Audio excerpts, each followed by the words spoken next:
پاکستان میں دھند اور اسموگ ایک سنگین ماحولیاتی اور صحت کا مسئلہ بن چکا ہے، خاص طور پر سردیوں کے موسم میں۔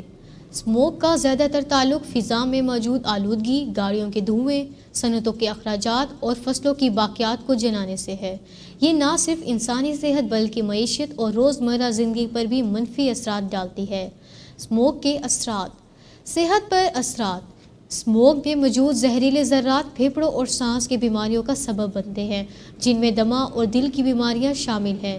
بچوں اور بزرگوں میں یہ اثرات زیادہ خطرناک ثابت ہوتے ہیں۔ اسموگ کے معاشی نقصانات: اسموگ کی وجہ سے کئی شعبوں میں کام کی پیداواریت متاثر ہوتی ہے۔ ٹرانسپورٹ، تعمیرات اور زراعت کے شعبے خاص طور پر متاثر ہوتے ہیں۔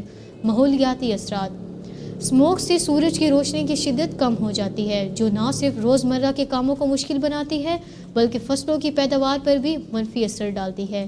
اسموگ کے تعلیمی نقصانات: دھند اور اسموگ کی شدت کے باعث تعلیمی اداروں کو بند کرنا پڑتا ہے، جن سے طلباء کی تعلیم متاثر ہوتی ہے۔ آئیے اب نظر ڈالتے ہیں حالیہ صورتحال پر۔ اس سال سردی اور دھند کی شدت کے پیش نظر پنجاب حکومت کے تعلیمی اداروں میں 23 دسمبر سے 12 جنوری تک تعطیلات کا اعلان کیا گیا ہے۔ یہ اقدام طلباء اور عوام کی صحت کو تحفظ فراہم کرنے کے لیے کیا گیا ہے۔ آئیے اب نظر ڈالتے ہیں حل اور اقدامات پر۔